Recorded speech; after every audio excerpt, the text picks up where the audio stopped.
नमस्कार, राम राम। आज महाभारत के चरित्र कर्ण पर बात करना चाहता हूं और मेरा आप सबसे निवेदन है कि इस वीडियो के समाप्त होने तक आप बने रहें ताकि आपके मन में कर्ण को लेकर के जो भी प्रश्न हैं, जो भी विचार हैं, उन सब का कुछ हद तक समाधान हो सके। एक भ्रांति जो है भारतीय समाज में बहुत लंबे समय से फैली हुई है कि कर्ण के साथ बड़ा अन्याय हुआ है। एक सहानुभूति है उसके साथ कि वह महान पात्र था, बहुत अजय योद्धा था, दानवीर था, स्त्रियों के प्रति करुणा से भरा हुआ था, धर्मात्मा था। लेकिन क्या सच में ऐसा है? इसलिए मैं आपसे निवेदन करूंगा कि आप इस वीडियो को पूरा देखें। पिछले दिनों भी बहुत सारे लोगों ने ब्राह्मणवाद का सच, जब मैंने वीडियो बनाया था तो उसमें यही कहा था कि कर्ण के साथ बड़ा अन्याय हुआ। इसलिए इस प्रश्न का उत्तर देना आवश्यक है। और मैं आपके सामने यह भी स्पष्ट कर दूं कि आज जब मैं इस प्रसंग को लेकर के यहाँ बैठा हूँ तब मैं केवल महाभारत का ही उदाहरण दूंगा। मूल ग्रंथ महर्षि वेद व्यास द्वारा रचित महाभारत, किसी अन्य ग्रंथ की बात नहीं करूंगा। इसलिए आप हमारे साथ बने रहें। कर्ण के बारे में जो भ्रांति फैली है भारतीय समाज में, या सहानुभूति की जो भावना प्रबल हुई है, उसके मूल में 2-3 कारण हैं। पहला कारण है रामधारी सिंह दिनकर द्वारा रचित काव्य रश्मिरथी। दूसरा कारण है शिवाजी सावंत, मराठी लेखक, उनके द्वारा रचा गया उपन्यास मृत्युंजय। और तीसरा कारण है हमारा सिनेमा और टीवी, सोनी टीवी से लेकर के तमाम टीवी जो सूर्यपुत्र कर्ण और ये कर्ण और वो कर्ण दिखाते रहते हैं और अपने मन से कुछ भी घटनाओं को गढ़ते हैं, दिखाते हैं, रचते हैं। लेकिन मूल महाभारत जो है वही हमारा प्रामाणिक ग्रंथ है, क्योंकि महर्षि वेद व्यास ही उसके रचयिता हैं। उन सभी पात्रों का सृजन उन्होंने ही किया है। वे उनके ही कालखंड में थे, उनकी ही दिव्य दृष्टि से देखे गए पात्र थे। महाभारत में सबसे पहला आरोप यह लगता है कि कर्ण को द्रोण ने धनुर्विद्या की शिक्षा नहीं दी थी, जो कि सर्वथा असत्य है। आप महाभारत पलटिए, महाभारत देखिए, उसमें क्या है। महाभारत में द्रोण ही उसके गुरु हैं, जबकि द्रोण कुरु वंश के राजकुमारों को शिक्षा देने के लिए बुलाए गए थे भीष्म के द्वारा। उन्हें केवल कुरु राजकुमारों को ही शिक्षा देना था। उनका कार्य केवल कौरवों और पांडवों को शिक्षित करना था। लेकिन वे अंधक और वृष्णि वंश के राजकुमारों और अन्यों को भी शिक्षा देते हैं और कर्ण को भी शिक्षा देते हैं। महाभारतकार वेद व्यास ने 131वें अध्याय के 11वें और 12वें श्लोक में लिखा है कि वृष्णयस्य अंधकाराश्चैव नाना देश्याश्च पार्थिवाः सूतपुत्रश्च राधेयो गुरुन् द्रोणम यात तदा। यानी कि वृष्णि और अंधक वंश के अनेक लोगों के साथ साथ सूतपुत्र राधेय के गुरु भी द्रोण ही थे। इसलिए पहला झूठ तो यहीं पर जो है आपके सामने यह साबित हो जाता है कि द्रोण के ऊपर यह आरोप लगाना सर्वथा असत्य है कि उन्होंने शिक्षा नहीं दी थी। लेकिन आपको यह सत्य भी पता होना चाहिए कि कर्ण बाल्यकाल से ही, जब दुर्योधन के साथ वह शिक्षा प्राप्त करने के लिए वहां जाता है, तभी से वह दंभ और कुटिलता से भरा हुआ है, ईर्ष्या से भरा हुआ है और क्षण क्षण दुर्योधन को पांडवों के विरुद्ध षड्यंत्र करने को उकसाता है। आप महाभारत पढ़िए, मूल महाभारत। अब दिनकर ने तो लिख दिया कि हृदय का निष्कपट पावन, क्रिया का दलित तारक, समुद्धारक, त्रिया का बड़ा बेजोड़ दानी था, सदैव था। युधिष्ठिर कर्ण का अद्भुत हृदय था, समझकर द्रोण मन में भक्ति भरिए, पितामह की तरह सम्मान करिए। जगत से ज्योति का जेता उठा है, मनुजता का नया नेता उठा है। मनुजता का नया नेता उठ गया, जगत से ज्योति का जेता उठ गया। पितामह की तरह सम्मान करिए, द्रोण की तरह भक्ति भरिए। दलित तारक है, समुद्धारक है त्रिया का। लेकिन असल में क्या है भाई? असल में ऐसा कुछ नहीं है। वेद व्यास तो ऐसा कुछ नहीं कहते हैं कि वह दलितों का तारक था और त्रिया का समुद्धारक था। द्रोण की तरह उसकी भक्ति करनी चाहिए, पितामह की तरह सम्मान करना चाहिए, ऐसा कुछ नहीं कहते हैं। महर्षि वेद व्यास तो बहुत तटस्थ होकर के देखते हैं, संकेत करते हैं केवल मात्र, और पाठकों के ऊपर उसकी प्रज्ञा पर छोड़ देते हैं कि आप स्वयं निर्णय लीजिए कर्ण क्या था। कर्ण के बारे में एक भ्रांति यह भी फैलाई गई है कि वह अपराजेय योद्धा था। दिनकर ने जैसा महिमा मंडन किया है और शिवाजी सावंत ने, कि लगता है जैसे कि संपूर्ण विश्व में और संपूर्ण भारतीय साहित्य में, पुराण में ऐसा कोई योद्धा हुआ ही नहीं। जबकि सत्य क्या है? सत्य यह है कि महाभारत में 14 ऐसे मौके आते हैं जब वह युद्ध में हारता है। 14 ऐसे मौके आते हैं जब वह युद्ध में पराजित होता है। आप मूल महाभारत पलट करके देखिए, 5 बार अर्जुन से, 4 बार भीम से, 1 बार युधिष्ठिर से, 1 बार सात्यकी से, 1 बार अभिमन्यु से और 1 बार गंधर्वराज चित्रसेन से।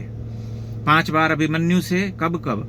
विराट राज के युद्ध में वह भाग खड़ा होता है, द्रौपदी के स्वयंवर में क्षण भर में पराजित होता है, महाभारत के युद्ध में द्रोण पर्व में 2 बार और कर्ण पर्व में 1 बार। भीम से वह 4 बार हारता है और 1 बार जब मूर्छित हो जाता है तब भीम उसका वध करने को दौड़ता है। तभी उसे ध्यान आता है कि अर्जुन ने प्रतिज्ञा की है कि वह जो है अर्जुन ने प्रतिज्ञा की है कि कर्ण के प्राण लेगा। उसे प्रतिज्ञा का ध्यान आता है तो वह लौट आता है। अभिमन्यु को जब 7 योद्धा घेर करके मार रहे होते हैं, उससे पहले द्वंद्व युद्ध में वह अभिमन्यु से हारता है।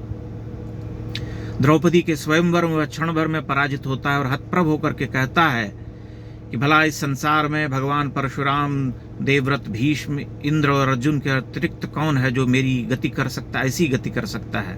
क्योंकि उसे पता नहीं है कि वह अर्जुन ही है, क्योंकि अर्जुन वहाँ ब्राह्मण वेश में आया था।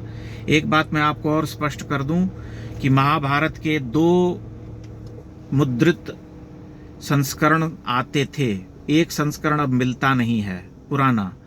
उसमें यह बात लिखी हुई है कि द्रौपदी के स्वयंवर में कर्ण लक्ष्य भेद में असफल रहा था, चूका था। सूतपुत्र कहने की बात जो है बाद वाले संस्करण में आती है। क्या वह क्षेपक नहीं हो सकता है? वह लिखा हुआ है पहले संस्करण में कि जब वह धनुष उठा करके उसकी प्रत्यंचा चढ़ाने का प्रयास करता है तब कोडी छिटक करके, धनुष की कोडी छिटक करके उसके मुंह में लगती है और वह चोट को सहलाता हुआ चुपचाप आकर के बैठ जाता है। इसलिए कोई भी निर्णय लेने से पहले मूल ग्रंथ का पारायण अत्यंत आवश्यक है। अब देखिए रंगभूमि वाले अध्याय को, प्रसंग को कैसे रंग दिया गया। रंगभूमि में जब कर्ण परशुराम से शिक्षा प्राप्त करके पहुंचता है और जब कौरवों और पांडवों की शस्त्र परीक्षा हो रही है, तब जो है वह चुनौती देता है और दिनकर ने उसे ऐसा रंग दिया जैसे अर्जुन मलिन हो गया हो और द्रोण कोई षड्यंत्र करना चाहते हो, हैं? लेकिन ऐसा कुछ भी नहीं है। वे दोनों बहुत ही सहज हैं और अर्जुन जो है सहर्ष ही उसके साथ युद्ध करने को तत्पर है। लेकिन चूंकि वह कुरु राजकुमारों की शस्त्र परीक्षा थी, इसलिए किसी को भी प्रवेश करके वहां चुनौती देने का अधिकार नहीं था। इसलिए कहा गया कि तुम परिचय दो। हालांकि परिचय उसका वहां पर है, ऐसा नहीं कि लोग उसे जानते नहीं। पृथ्वी यशा उसे कहते हैं कि जिसका यश पृथ्वी पर फैला हुआ है। बली योद्धा तो वह था ही, इसमें कोई संदेह नहीं है।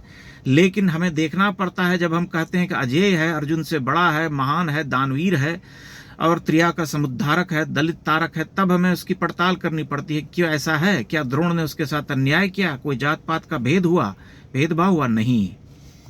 दिनकर ने लिख दिया कि जब अर्जुन के सामने वह द्वंद्व युद्ध की चुनौती देता है तो लिख दिया कि इस प्रचंडतम धूमकेतु का कैसे तेज हरूंगा, शिष्य बनाऊंगा न कर्ण को, यह निश्चित है बात। रखना ध्यान विकट प्रतिभटका, पर तू भी है तात। अब देखिए यहाँ पर क्या नजरिया है। सोच रहा हूं क्या उपाय मैं इसके साथ करूंगा।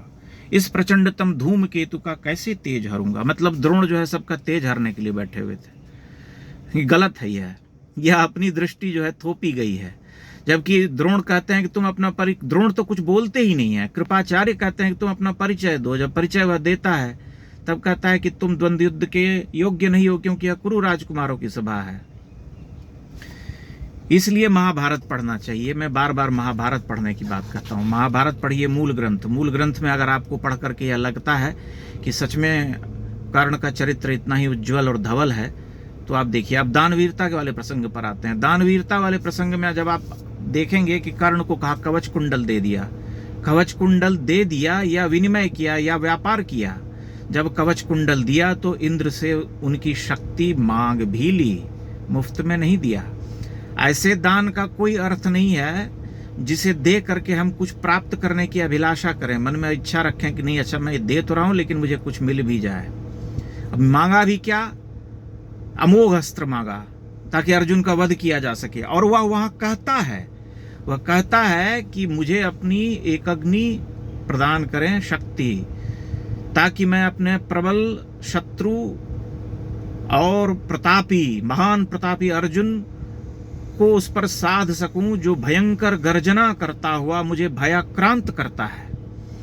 अब आप सोचिए, जब स्वयं अर्जुन के लिए वह यह लिखता है, कहता है कि मुझे भयाक्रांत करता है अपनी गर्जना से, तब दिनकर और शिवाजी सावंत को इतना महिमा मंडित करने की क्या आवश्यकता थी?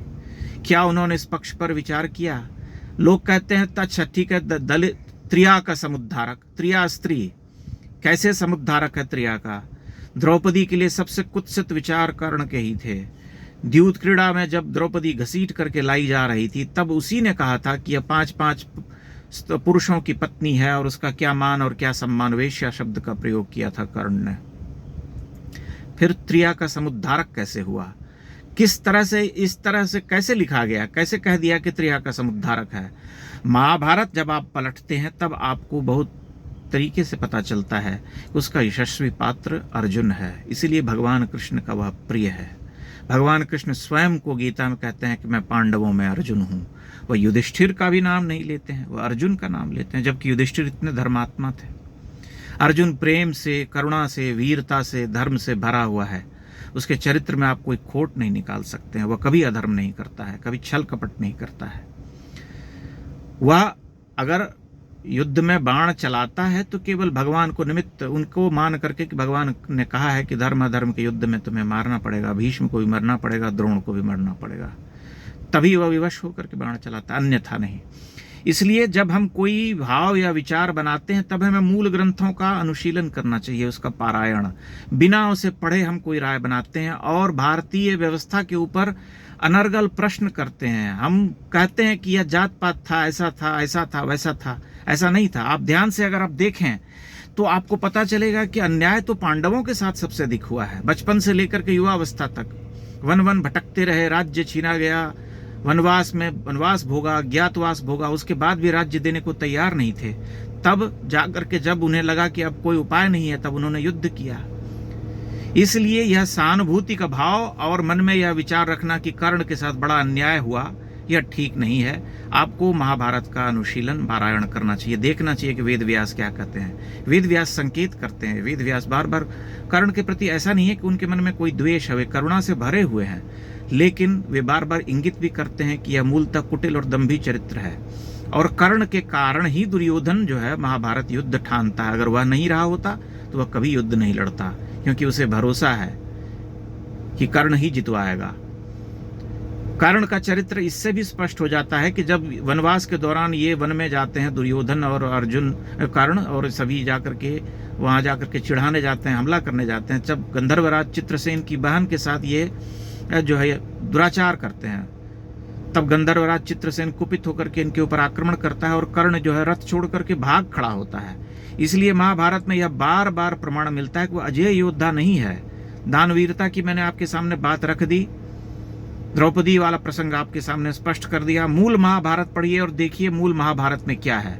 मूल महाभारत पढ़ने के बाद अगर आपको लगे कि वह बहुत महान था और उसके साथ अन्याय हुआ तो मैं आपकी बात मान लूंगा, लेकिन रश्मिरथी पढ़ करके कोई भावना नहीं बनाई जा सकती। वह अपने आधुनिक कवि की अपनी दृष्टि है, उन्होंने अपने मन से जो मन में उनको ठीक लगा उन्होंने रच दिया, उन्होंने स्वतंत्रता ली, उन्होंने कर्ण को महान बना दिया। ऐसा लोग करते हैं। बंगाल के बहुत ग्रेट पोएट थे माइकल मधुसूदन दत्त, उन्होंने जो है मेघनाद वध काव्य लिखा और मेघनाद को हीरो बनाया। अब मृत्युंजय लिख करके शिवाजी सावंत ने कर्ण को हीरो बनाया, इसलिए मान लिया गया कि अच्छा वही हीरो था और अर्जुन जो है बहुत मलिन है, उसके सामने कमतर है, जबकि ऐसा कुछ नहीं है। अर्जुन महान चरित्र है, महावीर है और सबसे बड़ा धनुर्धर है महाभारत काल का। इसलिए मूल ग्रंथ का पारायण आवश्यक है। मूल ग्रंथ पढ़िए और कुछ भी मन में विचार पनपाने या बनाने के पहले उसको अध्ययन करके देखिए क्या वाकई हमारे शास्त्र में ऐसा लिखा हुआ है। बहुत बहुत धन्यवाद।